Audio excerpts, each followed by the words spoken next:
Well, it's been a month now since I lost Honey, and this house is very, very lonely without her. It seems bigger than ever, isn't it? Strange. It's not a good place to be. That sounds silly, but it's true. And it's her favourite rug, and so I'm going to give a home to another dog. And you see there's no gate here. I just de-dogged everything because I missed her so much, and I just wanted to try and tuck everything away. But when I look around, I have to now think of the new dog. And there are things in here that have been bought for me or I love.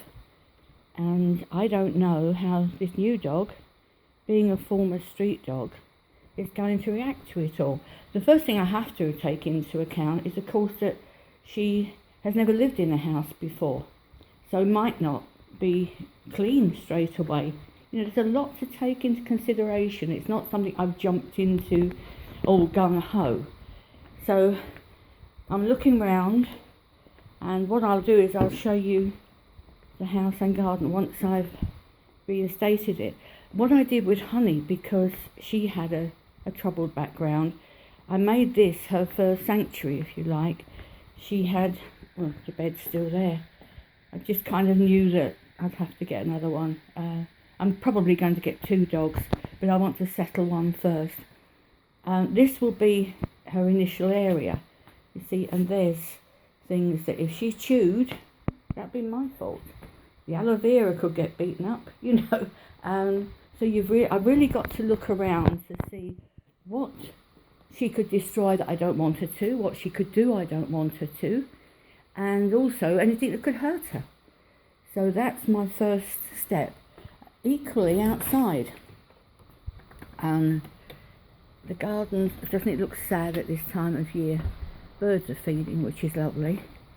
I've got to, just going to check along the hedge fence where I've got extra reinforcement, but my garden is big and empty, so you can see right down to the wall, and then we come round to what used to be Cherokee's area, and then his paddock beyond, and it's also empty, and I spend so much time out in the garden and I love it.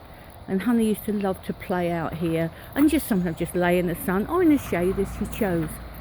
So, as I say, it surprised me I've come to this so quickly. But the lady I am going to have is not as big as Honey. She looks nothing like her. In fact, she looks nothing like any dog I've ever had before. But one thing I've got to be aware of, when I bring her in on lead, then will she be able to cross the threshold? Will she actually be able to go in the house? Now that may sound silly, of course she will if you lead her in, but that's not guaranteed, because these dogs, most of them, when they've attempted to come into a house, have been hit. Some have even been burnt with a hot poker across the nose and bear the scars to prove it.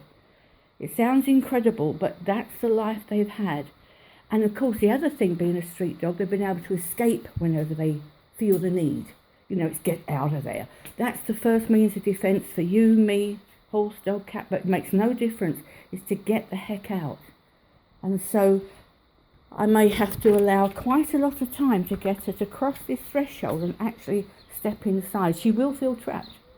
But I'm going to start with a smaller area, as I did with Honey. Honey really did take to this area. And at night she went in with a dentist stick, you know, to clean the teeth. That's the ritual, that it's, come on sweetheart, night-night, and put them in there with something enjoyable, but it also cleans their teeth. So I've got to try and be prepared for almost anything. If things go awry, I've just got to accept it. And if she does get something I don't want her to have, that's my fault, not hers. And there's a lot to consider. So hopefully I'm picking her up on Thursday. Mayflower looking after her for me, and after me meeting her yesterday and having some time with her, I feel apprehensive, but I feel kind of excited because I just don't want to be alone anymore. And that may sound selfish, and if it is, fine.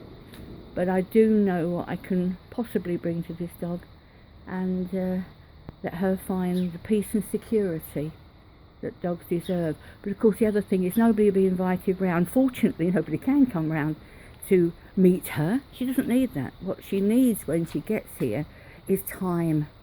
As much time as she needs to work out that this is a safe place to be and a nice place to be.